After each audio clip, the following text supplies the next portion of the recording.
पवारसाहेबांचं आजचं स्टेटमेंट ऐकून खरोखर मनाला असा खेद वाटला. खेद वाटायचं कारण असं की पवारसाहेबांना या महाराष्ट्राचं जात वास्तव, समाज वास्तव आणि सामाजिक मागासले पण अतिशय चांगल्या पद्धतीनं माहिती आहे. पवारसाहेब, तुम्ही कॉन्स्टिट्यूशनची भाषा बोला ना. पवारसाहेब, तुम्ही खरं तुमच्या या आव्हानाचं आम्ही स्वागत करतो. आम्ही यायला तयार आहोत. पण तुम्ही आम्ही चर्चा करून काय करणार आहोत?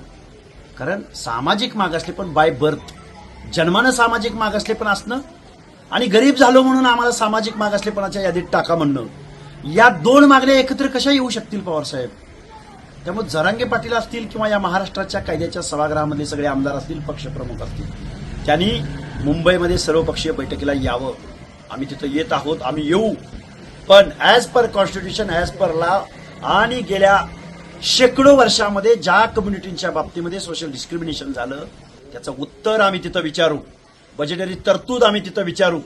कायद्याच्या सभागृहामधलं प्रतिनिधित्व आम्ही तिथं विचारू. शिक्षण आणि नोकऱ्याच्या एंट्री पॉईंटमध्ये class 1, class 2, class 3, class 4, judiciary, या सगळ्यामध्ये या महाराष्ट्रामध्ये ज्यांचं रिप्रेझेंटेशन नाही, ज्यांना या शिक्षण आणि नोकऱ्याच्या एंट्री पॉईंटला प्रतिनिधित्व मिळालं नाही, पंचायत राजमध्ये प्रतिनिधित्व मिळालं नाही, याचं ऑडिट महाराष्ट्र शासनानं त्याचा काहीतरी एक श्वेतपत्रिका तिथं घेऊन यावी. एक राज्य मागासवर्ग आयोगाचा सदस्य म्हणून आम्ही शासनाला या गोष्टी वेळोवेळी मागितल्या, पण शासनानं त्या दिल्या नाहीत. आणि मग हा डेटा जर तुम्ही इथल्या महाराष्ट्रासमोर उपलब्ध करणार नसाल तर तुम्ही आरक्षणाची पॉलिसी ठरवणार कशी? त्यामुळे आमचं म्हणणं आहे, चर्चा व्हावी. ऍज पर कॉन्स्टिट्यूशन चर्चा व्हावी, कायद्याच्या अँगलनं चर्चा व्हावी, सामाजिक न्यायाच्या दृष्टिकोनातून चर्चा व्हावी. अन्यथा ओबीसी जागा होतोय आणि या महाराष्ट्रामधल्या सामाजिक न्यायाच्या आरक्षणामध्ये, आमच्या या राहुट्यामध्ये, आमच्या या तंबूमध्ये, जमिनीची समांतर असणाऱ्या तंबूमध्ये आम्ही कुणाचा उंट अथवा हत्ती घुसू देणार नाही. कारण वास्तव आणि फॅक्ट पासून तुम्ही दूर पळू नका. तुम्ही ठाम भूमिका घ्या. पवारसाहेब, तुमच्याकडून ही अपेक्षा आहे.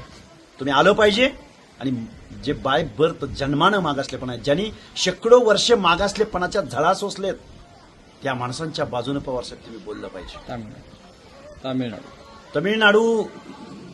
तमिळनाडू अपवादात्मक परिस्थिती आहे. केंद्राच्या सूचीमध्येच तमिळनाडूच्या आरक्षणाचा अंतर्भाव आहे. पण पटना हायकोर्टाने निकाल दिलाय ना, 50% वर रिझर्वेशन देता येत नाही. Open to all. गुणवंतांचा प्रश्न तिथं गुणवंतांच्या प्रश्नावरती तिथं अडचण येऊ शकते. तेव्हा माझं म्हणणं असं आहे की तुम्ही कायद्याचं ऐका, सुप्रीम कोर्टाचं ऐका, तुम्ही स्टेट बॅकवर्ड कमिशनचं ऐका, तुम्ही सामाजिक न्यायाची धोरणं या कॉन्स्टिट्यूशनमध्ये कोणत्या उद्देशासाठी आलेत याचा अभ्यास केला पाहिजे ना. मग ईडब्ल्यूएस आरक्षण का आणलंय या देशामध्ये?